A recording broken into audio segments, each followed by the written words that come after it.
얘기하려고 보니까 영업비밀인데? 꼴등을 하더라도 특목고 자사고 가는 게 유리한가? 그럼 자사고에서 하위권 안에는 일반고에서 전교 1등 하나? 첫 시험에서 전교 1등 했어요. 중학교 때 전교 1등 해본 적이 없어요. 아, 그래요?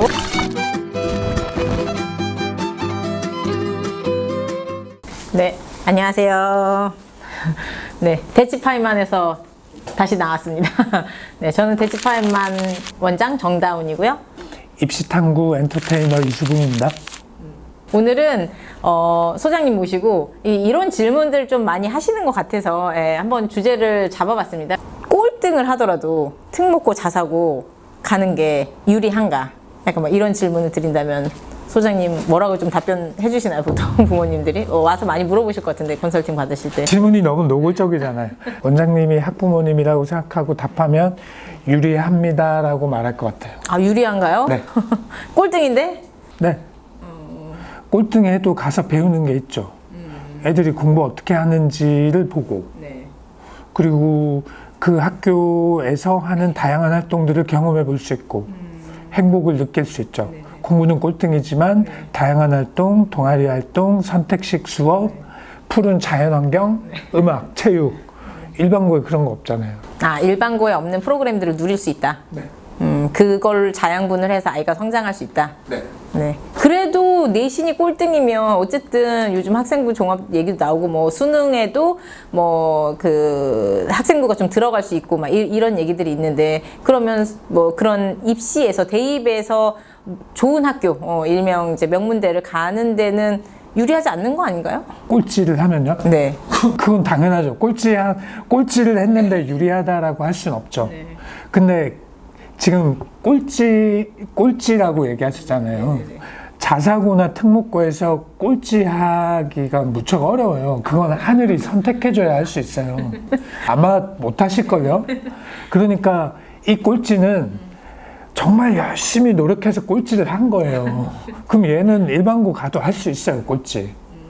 그러면 특목고 자사고 꼴찌나 뭐 서울과고라면 다를 수도 있겠지. 서울과고나 경기과고면. 근데 보통의 특목고 자사고 꼴찌는 일반고 가도 꼴찌 할 수 있다. 그리고 제가 아까 얘기했잖아요. 여기 꼴찌에 다른 애들 공부하는 거 본다 그랬잖아요. 그러면 그 공부를 할 때 얼마나 열심히 하고 얼마나 노력하는지 눈으로 봤잖아요. 그럼 재수할 때 도움이 된다니까요. 아, 재수할 때. 재수할 거잖아요. 만약에 대학교 안 갈 거 아니면. 그러니까 저는 크겠네요.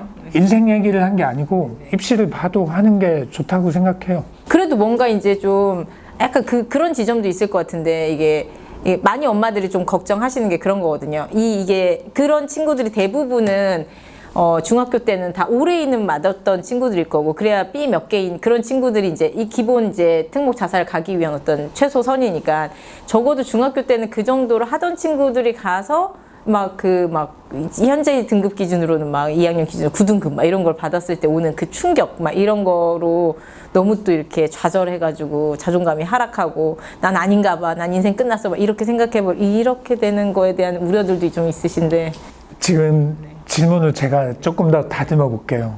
9등급이 뭘 뜻하는 거냐면 아까 제가 말씀드렸죠. 9999999는 없다고요. 그건 진짜 힘들다고. 그러니까 원장님 질문은 하위권이었을 때 이 질문이라고 생각할게요. 꼴찌는 아니지만 어쨌든 하위권이었을 때.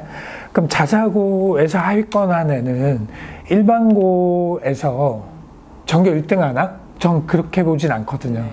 자사고 하위권이면 일반고에서도 한 중위권 정도 하지 않을까 싶어요. 일반고 중위권이 나으냐 자사고 하위권이 나으냐 이렇게 묻거나 아니면 자사고에서 중위권인데 일반고를 가면 상위권 할 수 있어요. 그죠, 그렇겠죠. 둘 중에 뭐 물어보실래요? 두 번째 거? 두 번째 거라고 쳐요. 자사고 가면 중위권이에요. 근데 일반고 가면 상위권을 할 수 있어요. 근데 자사고 가서 중위권인 애가 일반고 가서 전교 1등을 한다? 이건 또 아닌 것 같아요. 이렇게 예상하려면 그 일반고가 완전 시골이거나 그래야 되고 이 영상을 보는 대부분 학부모님들은 그렇지 않을 거니까 저는 자사고에서 중위권 정도 하는 애들도 좋은 대학교를 갔다는 얘기를 아주 많이 들었어요. 그리고 실제로 그런 사례들을 알고 있고 그런데 일반고에서 상위권이어도 어느 학교인지 말하기는 좀 그렇지만 우리가 학원이 대치동 한복판에 있잖아요. 근데 대치동은 아니어도 강남 3구라고 쳐요. 강남 3구 안에 있어도 고3 현역 기준으로는 의대를 단 한 명도 못 가는 학교가 있단 말이에요. 많죠. 그러면 일반고에서 상위권을 했을 때 갈 수 있는 현역 기준, 재수생 다 뺐을 때 이게 그다지 높지가 않아요. 그래서 저는 일반고 상위권과 자사고 중위권은 사실 큰 차이가 없다고 봐요. 입시가 이렇게 바뀐다 할지라도 2028학년도가 된다 할지라도 그럼에도 불구하고 자사고나 특목고가 좋다고 비슷한데 왜 아까 좋다고 얘기했느냐 비슷하다고 말해야지 그렇게 물으신다면 어머님들의 자녀가 다른 친구들이 열심히 하는 모습을 보고 따라 할 거니까 따라 할 거잖아요.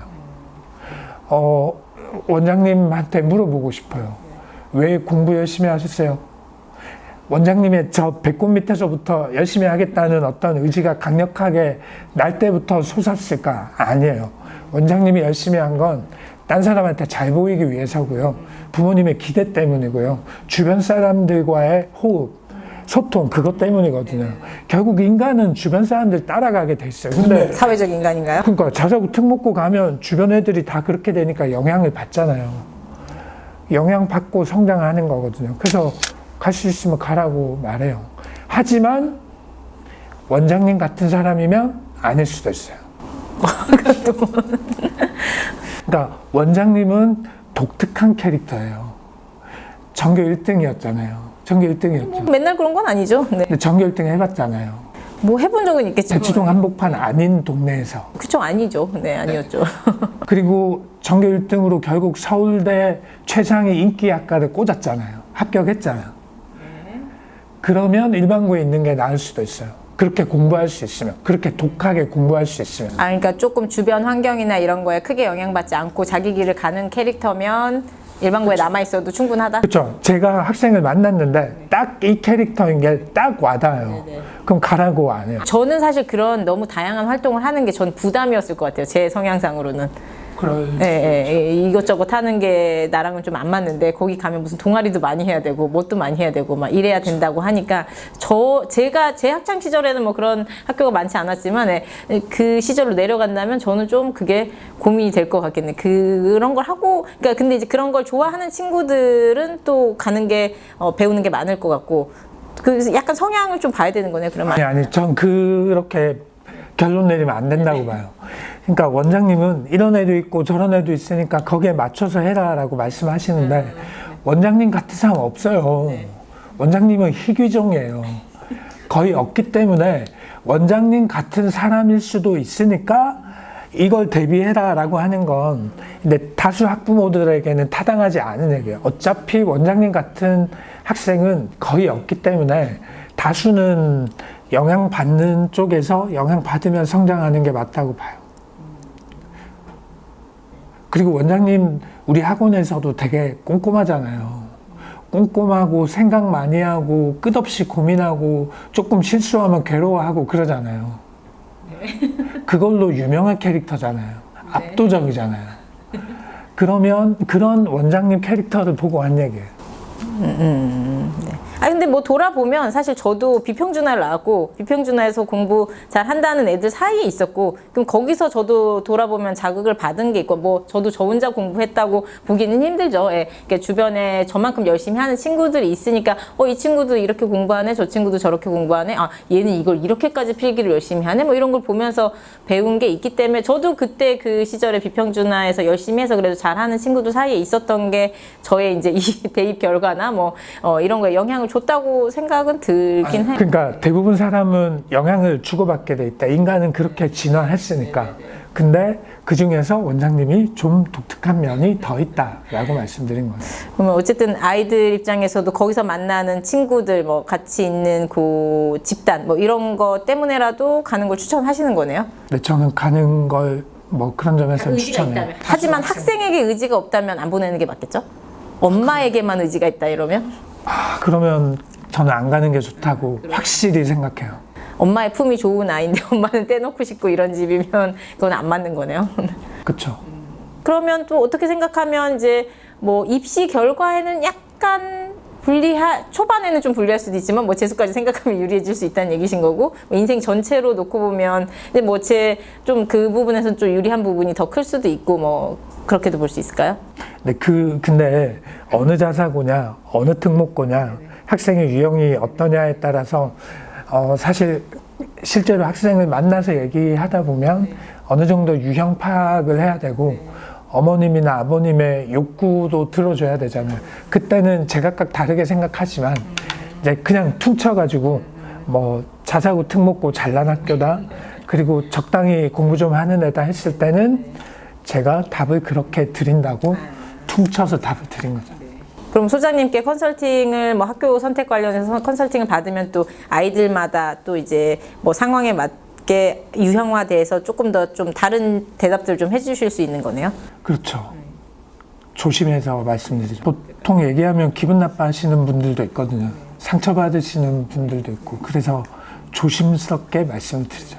뭐 제가 100% 옳은 건 아닐 수도 있다는 점을 항상 염두에 두고 있기도 하고요.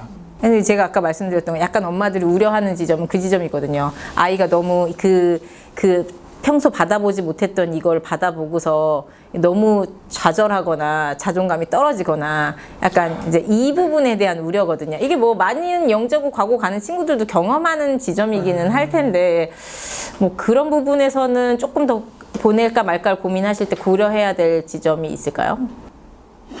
전 다른 질문 하실 줄 알았는데 제가 질문 바꿔서 제가 답하면 안 될까요? 그런 거 고민해서 컨설팅을 받으러 가기가 두렵다 하는 사람이 있을까봐. 그러면 그런 경우도 있는데 괜히 컨설팅 갔다가 돈 벌었다, 기분 나쁘네 이러고 나올 수 있잖아요. 제가 어떻게 하냐면 얘기하려고 보니까 영업 비밀인데. 네, 이거는 얘기 안 할래요. 그러면 안 되죠. 그러면 안 된다고 생각해요. 그러니까 학생이 자존감을 잃어서는 안 된다라고 생각해요. 그것 때문에 안 가려고 하는 친구들도 안 보내시려고 하는 분들도 있고 안 가려고 하는. 자사고나 특목고에. 만약에 어머님 생각이 그러하다면 그것은 그 어머니의 교육 철학이에요. 자신이 살아온 40년, 50년 인생을 돌아봤을 때 그렇게 하는 것이 유리한 생존 전략인 거거든요. 그럼 저는 그건 존중해줘야 된다고 봐요. 그 어머님의 생각이 옳다. 근데 저는 학생에게 선택하라고 하지만 학생에게 살짝 조언을 해줄 수는 있어요. 조언을 해주는 게 좋다고 보고, 하지만 강요해서는 안 된다.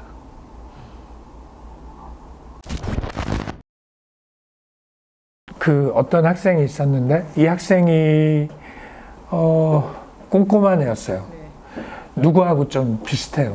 뭐 체격도 좀 비슷하고요. 전반적으로 비슷한 느낌이 좀 있었어요. 이 학생이 우리 학원에 와서 뛰어나고 똑똑하고 심지어 자신감 있고 심지어 잘난 척까지 하는 애들을 보니까 자존감이 계속 떨어지는 거예요. 얘는 꼼꼼인데. 근데 약간의 용기가 있었어요. 그래서 저를 찾아왔어요. 수업 끝나고 찾아왔어요. 찾아올 수 있는 용기가 있었어요. 찾아올 수 있는 용기가 있었어요. 하지만 그 다음 용기를 다시 못 냈어요. 왜냐하면 다른 애들이 와서 저한테 질문하니까 이놈 자식이 질문을 하러 바로 못 오고 주변부를 맴돌고 있는 거예요. 복도 저기를 왔다 갔다 하는 거예요. 안 올 것 같더라고. 야, 이놈아, 니 거기서 뭐 하냐? 그래서 너 일로 와봐 해서 얘기를 해보니까 질문할 게 있어. 그 질문 내용이 이거였어요. 자기 너무 힘들다. 못할 것 같다. 그만둬야 할 것 같기도 하고 되게 괴롭다. 근데 사실 알고 있었지. 수업하면 걔 표정에 다 보이잖아요. 그래서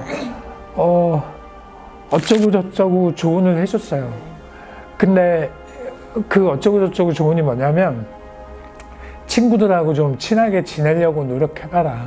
네가 생각하는 저 똑똑한 애들이 괴물이 아니라 니하고 비슷한 애들이고 니보다 좀 못난 놈일 수 있으니까, 그러니까 쉬는 시간에 대화를 좀 해봐라. 수업 시간에 하는 건 이제 약간 가식일 수 있잖아. 근데 얘 뭐라 그랬는지 아세요? 누가 자기 같은 애와 대화를 하겠냐고 하더라고요. 자존감이 떨어져 있는 거잖아요.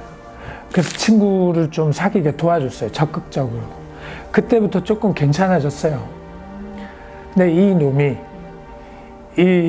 이 자기가 최악이라고 생각했던 이 놈이 첫 시험에서 전교 1등 했어요. 아, 외대부고 들어가서요? 첫 시험에서 전교 1등. 전교 1등 한 뒤에 나 때문이래. 내가 자기를 도와줬대. 그 순간이 뭔가 이렇게 전환점이었을까요? 네, 약 18개월 동안 주기적으로 문자를 했어요. 18개월에 끊어졌어요. 그 뒤로는 연락이 안 왔어요. 지금은 의대 다니는 걸로 알고 있는데, 그러니까 그런 애들이 아까 원장님이 물어보셨던 가기를 주저하는 애들일 수도 있어요. 근데 그 애는 반전이 됐잖아. 네. 얘가 외대부고에 전교 1등 했다 그랬잖아요. 외대부고 가기 전에 중학교 때 전교 1등 해본 적이 없어요. 아, 그래요? 근데 정작 가서 전교 1등을 먹은 거예요. 원장님하고 비슷한 성격이거든요. 근데 가서 얘는 어쨌든 생존한 거죠.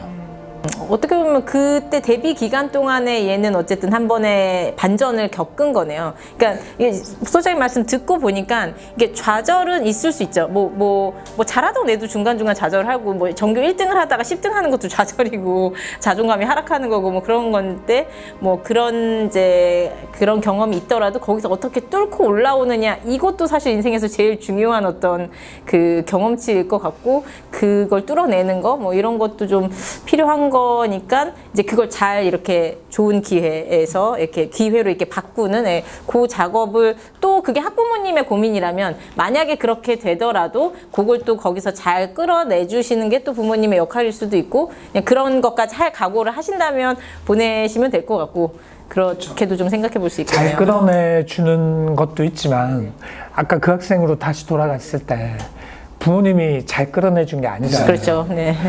걔는 운도 좋았던 거예요. 자기하고 대화가 통하는 친구를 만났던 거고, 그리고 저하고도 얘기를 했던 거고, 이게 복도 돌아다니면서 눈에 찍힌 것도 있었던 거고, 하필이면 그날 그 얘기를 할 용기를 낸 것도 있었던 거고, 어쨌든 많은 우연적 요소들이 합해서 걔가 잘 된 건데, 저는 그 어떤 학부모님에게도 우연히 잘 될 거니까 가세요라고 말은 안 할 거예요. 그러니까 그런 학생도 있다라고 사례를 알려주는 거고 다수의 학생들은 힘들어할 수 있어요. 아까 원장님이 그런 애들은 안 가는 게 좋겠네요 라고 얘기하셔가지고 아니요 안 그런 애도 있어요 하고 지금 이 사례를 말씀드린 거예요. 그냥 제가 요 질문을 하면서 조금 들었던 생각은 근데 이제 그러면 그렇게 반등할 수 있는 친구들은 뭐가 있었을까 약간 그런 지점에서 네. 뭘 가지고 있었던 친구들일까에 대해서 생각을 좀 해보게 됐는데, 그러니까 제가 저의 개인적인, 이건 좀 전혀 이거가 상관없는데, 개인적으로 아는 친구의 얘기를 좀 보는데, 거기도 이제 약간 학군지에 다니던 친구였거든요. 근데 공부를 해봤더니 공부를 그렇게 썩 잘하지는 않았대요. 예. 이제 그 부모님을 아는데, 이제 그래서 그냥 이제 놀리신 거고, 예. 근데 뭐 그 성적표는 항상 8등급, 9등급이었고, 예. 근데 이제 어머님이 그런 거에 대해서, 막 이렇게 공부 못한다고, 그러니까 시켜보니까 안 되는 걸 아시고, 그냥 그걸 조금 이제, 약간 이제 그 부분에서는 이제 마음을 접으신 거고, 대신에 하고 싶은 걸 찾아라 하고, 뭐, 이렇게 직업학교도 보내주시고, 막 이렇게 하셨는데, 이제 그 친구들은 이제 학군지였기 때문에 그 친구의 친구들은 다 막 이렇게 뭐 내노라 하는 이제 명문대에 가고 막 이런 캐릭터인데 그 친구가 그 친구들이랑 여전히 연락하고 지내면서 그러면서 이제 이 친구는 또 좀 이렇게 20대 중반인데도 막 이렇게 아르바이트 저녁 아르바이트도 하고 주말 아르바이트도 하고 되게 열심히 살더라고. 블로그 아르바이트도 하고 뭐 이러면서 거의 뭐 연봉이 뭐 거의 뭐 대기업 뭐 이게 과장 정도 되는 그런 돈을 벌고 있더라고요. 되게 열심히 사는 거지. 근데 그 친구는 그 순간에 친구들이랑 있으면서 비교하고 이제 성적으로 비교하고 하면서 좌절하는 경험을 했을 법도 한데 그걸 어떻게 극복했을까? 약간 이런 게 좀 궁금해졌었는데 그 어머님의 태도를 보고 제가 되게 많이 느낀 게 있었거든요. 그 어머님이 이게 해보고 아닌 걸 확인하고 얘는 아니구나 하고 이제 차라리 그 돈을 아껴서 이제 나중에 지원해줘야지 하고 사교육비를 안 쓰신 거고 대신에 이제 그 친구에 대해서 그 공부 공부 못한다 막 이런 거에 대해서 이렇게 뭐라고 하거나 뭐 그런 부분에서 푸시를 안 하시면서 키우셨더라고요. 예.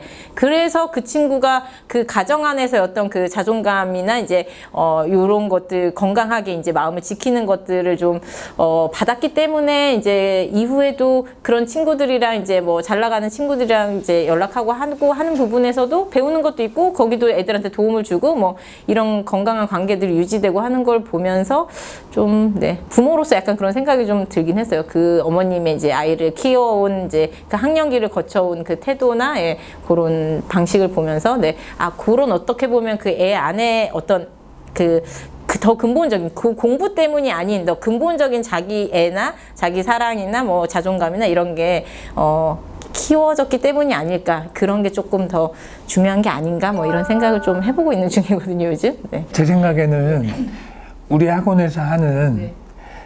그 외대부고 하나고반 세미나 수업 때문이에요. 네네. 세미나 수업을 모든 학생들에게 좋으니까 들어라 라고 제가 권하진 않거든요. 근데 여기가 되게 쌀벌해요. 그러니까 수업을 아주 좋아하는 애와 아주 두려워하는 두 그룹으로 나뉘어져 있는 좀 독특한 수업이란 말이에요. 그게 애들한테 계속 자극을 주거든요. 아까 그 녀석의 경우에도 왜 찾아왔냐면 그 세미나 때문에 제가 진행하는 그 세미나. 그래서 애들이 만약에 엄청 크고 싶다. 그러면 그 집단에서 경험을 해보라고 권하고 싶어요. 누구와 함께 하느냐가 또 중요한 거네요. 그쵸. 그런 의미에서 꼴등을 해도 특목고에 가보는 건 의미가 있다. 근데 그런 의미라고 하기에는 우리가 한 얘기가 너무 많은 것 같은데 저는 특목고 자사고에 가는 게 의미 있다고 생각하는 건 사실입니다. 꼴등을 해도.